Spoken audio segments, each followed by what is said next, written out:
What's gravy, baby? You already know who it is. It's your boy Trey, here with another episode of the Trey Talk Saints podcast, man. This video, we're going over some important and special news. But before we jump into that, make sure you guys check out the playlist of the Trey Talk Saints or the Trey Talk Sports. I believe that's the name of the playlist, where I go over a lot of, NFL topics, mainly the Saints content. Sometimes I'll talk about, other things like Super Bowl and stuff like that. But mainly the Saints news, off-season news, after the game news, just important news, trades and off-season and free agency, just all types of videos like that I have on the playlist when it comes to the Saints. But nonetheless, let's get right into the goddamn topic of the day. And guys, it's Derek goddamn Carr. This goddamn dude, Derek Carr, is back at it again. If there's one thing about Derek Carr, he knows how to make you talk about him. All right? Whether it's good, whether it's bad. He know how to make you talk about his ass, bro.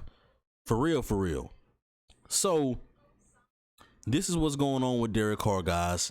And this came out from several news reporters, several top key sources, several top media outlets. And it's this right here. The Saints suddenly have a major QB question. Saints Derek Carr is now dealing with a shoulder injury that threatens his availability for the season, sources say. Carr is weighing his options, including the possibility of surgery. So pretty much what this is telling me, guys, is that Derek Carr has a shoulder injury and can likely miss the 25 through 26 season if he gets surgery. I mean, even if he doesn't get surgery, he probably still can miss it. All right? And we're going to talk about this topic. First off, I'm going to go over the injury. I'm never going to say somebody is lying about the injury. I'm never going to say somebody's faking the injury. I'm never going to do that. You hear me? I'm never going to do that right there. Okay? Unless there's some crazy proof that comes out that's stating that they are lying or it's false, I will believe, okay, Derek Carr, you got an injury, bro. Your shoulder's still messed up from whenever you jumped over a goddamn pile on a 2nd and 1. Or it would have been 2nd and 1 or 2nd and 2 or 3rd and 2 if you just would have stepped out of bounds. Instead, you wanted to jump over everybody and face plant the goddamn ground and drive your whole face and shoulder into the dirt. All right, bro. If that's what you want to do, that's what you want to do, dog. Good for you, Derek Carr. Nonetheless, Derek Carr has a shoulder injury. Cool. The timing of it, that's another thing. Why now? Why not, Derek Carr? Why not the beginning of the year could you have gotten surgery or this have came out? Why right now?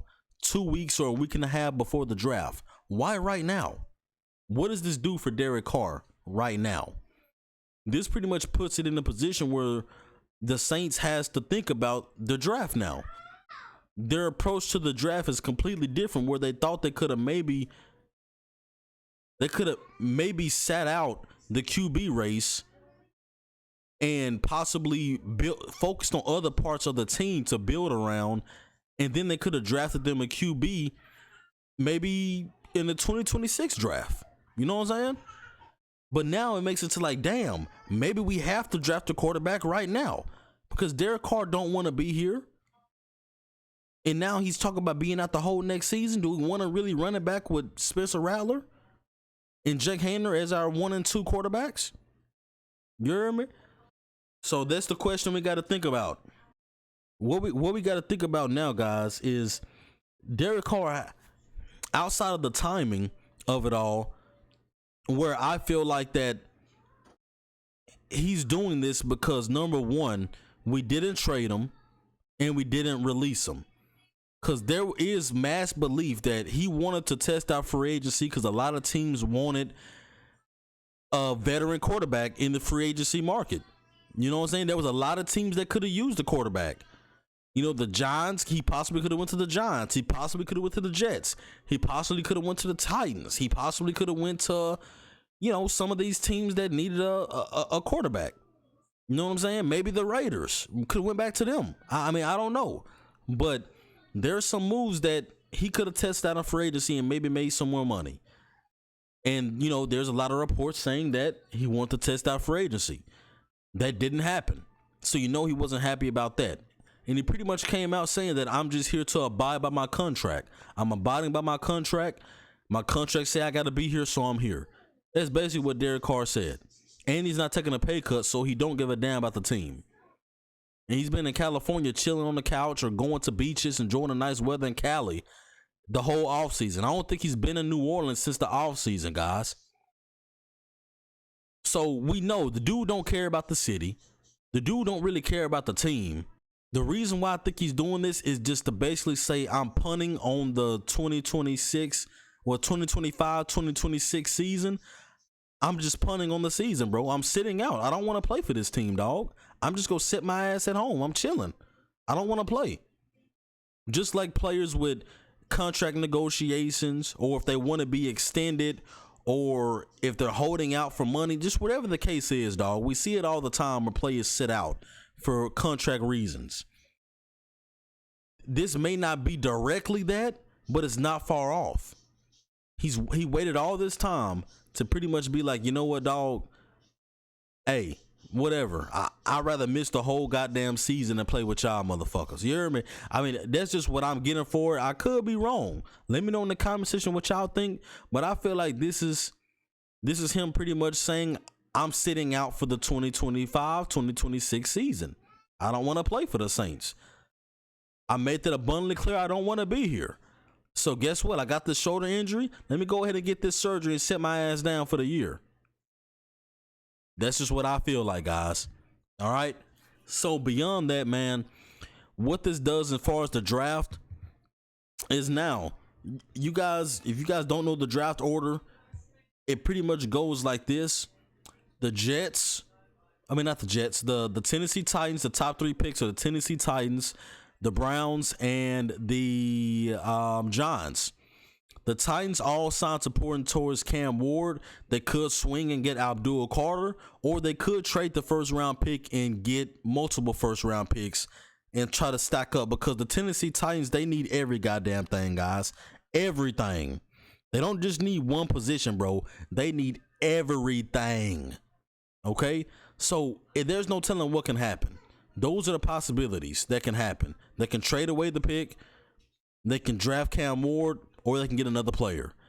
But let's just say everything stays the same. The pick stays completely the same. Everything, the draft order stays the same.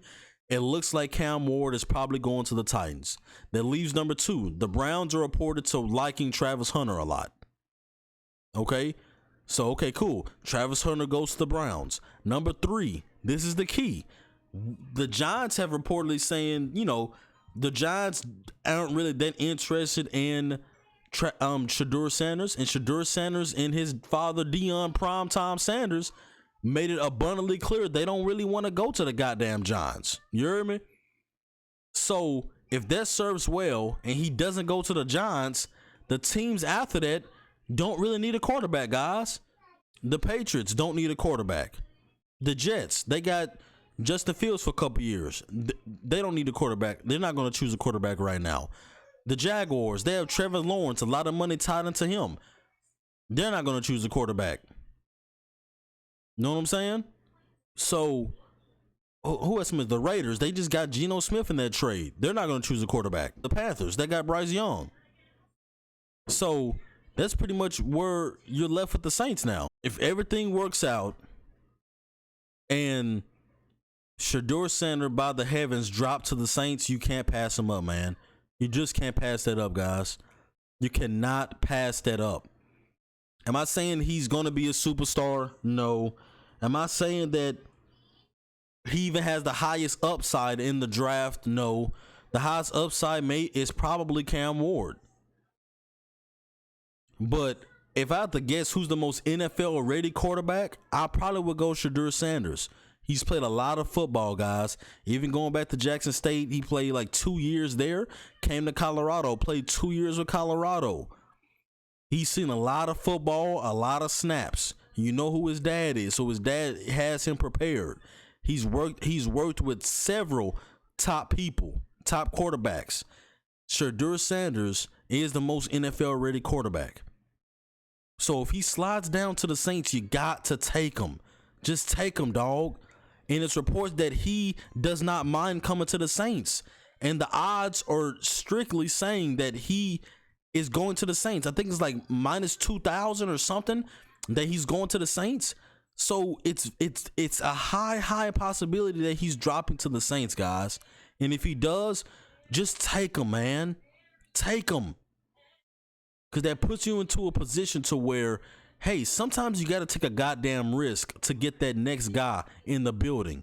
Nobody knew Drew Brees was going to do what the hell he did when he came to the Saints. But we took that risk. We knew we needed a quarterback. We knew we was desperate. So we said they don't really want him. The Chargers don't really want Drew Brees. They want goddamn Phillip Rivers. All right, whatever, bro. We'll take Drew Brees. And Drew Brees ended up being way better than Phillip Rivers. You know what I'm saying? So you have to take a risk sometimes, guys, to get that quarterback. And right now, Shedeur Sanders, that's as good as a risk you're going to get. He's the son of the best corner, the son of the best cornerback of all time. A very good head coach in Deion Sanders. So he's going to make sure his son is ready. He's going to be around the Saints organization. He's going to be helping out the team. People are going to want to come play for the Saints just because Deion Sanders is tied to the goddamn team with his son, the Shedeur Sanders. It's going to draw more eyes to the Saints. Because when you look at the Saints right now, what draws people to watch the goddamn Saints, man? Outside of guys like Taysom Hill, Alvin Kamara, maybe Chris Olave. I mean, bro, there's not really that guy that people are like, oh, I'm gonna watch the Saints to watch this guy. You know what I'm saying? When it was Drew Brees, Michael Thomas doing that goddamn thing, Lattimore was on the team still. Those were guys like, okay, yeah, let's go watch the, Kamara in his prime, Michael Thomas in his prime, Drew Brees doing his damn thing. Hey, those are guys you want to watch the Saints for. But now we don't really got nobody that people just want to click on and watch the Saints. But you bring Shedeur Sanders in the house, you automatically got somebody on the team that people will, if they're not even Saints fans, they're going to watch the Saints just to see if Shedeur's going to fail or to see if he's going to do good. You're going to automatically get a lot of more viewership. You're going to have packed out stadiums again, regardless of how he's playing. And I put money on it that 9 times out of 10, he's going to perform at a decent level as long as everybody else around him is doing their part. Offensive line, receivers, running backs, as the head coach, as long as everything that Kellen Moore has set in place, if he caters that to Shedeur Sanders' game, they will be just fine with Shedeur Sanders. Like I said, look at this tweet right here. This was a tweet that came out. Louis Riddick came out. That 9th pick gonna be all kinds of interesting. And you know who got the goddamn 9th pick? That's the goddamn Saints. So now hearing what happened with Derek Carr is even more speculation going on around the Saints of what we're going to do.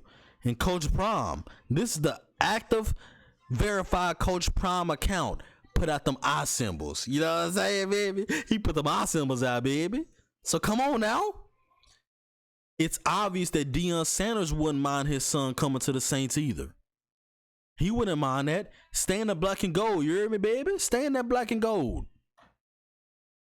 So we pretty much, without him giving us a cosign, we damn near have the Deion Sanders cosign, guys. Because, Deion Sanders would have straight up came out and said, I don't want my son to play for the goddamn Saints. I don't want to go to New Orleans. But you got Rashid Shaheed. You got you a burner. You got Chris Olave, Brandon Cooks now. So you have a decent little, 3-man rotation right there. We could draft another quarterback or tight end in the draft to help him out. We could draft another running back to help him out. We got Alvin Kamara still. Taysom Hill still around. Foster Moreau, Juwan Johnson, the tight ends. They're not well beaters, but they're decent tight ends. The O-line. Trevor Penning had his best season. He looks like he's improving at one of the tackles. Fawaga, the rookie, he's a very good tackle. He was the best goddamn lineman of the season, and he was a rookie. So he's only going to get better. Eric McCoy, our center, he is the staple of our offensive line. He's a very good center. The guards are what we have to kind of question. We're going to have to see how the guard work out. How the guard position works. But we do have some valuable pieces that we can play at guard. Will Clapp, Cesar Ruiz, Lucas Patrick. I forgot the other guy's name that we drafted not too long ago. But we have, some guards that we also picked up in the free agency too. So we have people that we can put in that guard rotation to see who's going to work the best with the team. Oh yeah, Nick Saldivari, that was the other one. So, hey, the offense isn't great. The offense isn't perfect, but it's capable. We have pieces in place that can help make plays with Shedeur Sanders as long as the offense is predicated on the strengths of Shedeur Sanders and the rest of the offense. Kellen Moore just got to do the job. So seeing this with the 9th pick, seeing that Shedeur Sanders is very high in odds to go to the Saints, seeing that Shedeur Sanders wouldn't mind coming playing for the Saints, seeing that Coach Prime also himself wouldn't mind coming to the Saints, because he's looking at it that my son is most likely a top 10 pick. And out of all the top 10 teams, the Saints, I would not mind him going to. That's pretty much what I'm looking at it, what I'm feeling. That's what I'm feeling from the Deion Sanders family. They believe he will go top 10, and out of all the top 10 picks, he feels like the Saints is the best move for Shedeur Sanders. That's what Deion is looking at. And I feel like that's what Shedeur Sanders is also looking at as well. That out of all the top 10, the Saints look like the most favorable place. You know what I'm saying? So, guys, that's pretty much what I'm feeling right now, man. We're going to see how this draft works out. We're going to see what happens with this Derek Carr situation. Like I said, pretty obvious to me that Derek Carr doesn't want to play this season. That's just what it feels like to me with the timing and everything. It feels like he just doesn't want to play with us. He doesn't want to be here, and he doesn't want to play. So, at this point, we're going to have to figure out what's going to happen. I think draft day is going to tell a lot. We won't really know exactly what the Saints are thinking until draft day comes. Once draft day comes, we may have a trade happen. We may have somebody slide down the draft. Whatever the case is, we'll know exactly what the Saints are thinking once that number 9 pick come around. We'll know exactly what's going on. But that's pretty much it for this episode, guys. I just want to talk about dumbass Derek Carr and what's going on with his situation, how he has just 100% alienated the fan base, and he's getting guaranteed money on top of that too, so he can really just sit back and relax and take all his guaranteed money and not even play. You hear me? He doesn't even have to play, guys, to get his money. So what's really the incentive for him going out there and play? Nonetheless, let me know what you guys think about this news with Derek Carr. Let me know what you guys think about the draft. What you guys think about Shedeur Sanders being linked to most likely being on the team. What you think about Deion Sanders pretty much almost damn near co-signing that, he wouldn't mind him coming to the Saints. Coming out, just Shedeur Sanders wouldn't mind coming to the Saints. Jackson Dart, is he still a possibility at number 9? Tell me, guys, what you guys think should happen in the draft coming up. But if there's any more news coming out about the situation, I will have it here on this channel. And once again, once the draft is all done, mainly like the first and second, like the top 3 rounds of the draft, or the first or second round of the draft, I'll have a video talking about the first round, second round picks or whatever. So stay tuned for that as well. But until next time, it's been your boy. Y'all stay blessed. Be easy. Stay breezy, man. And of course, who dat?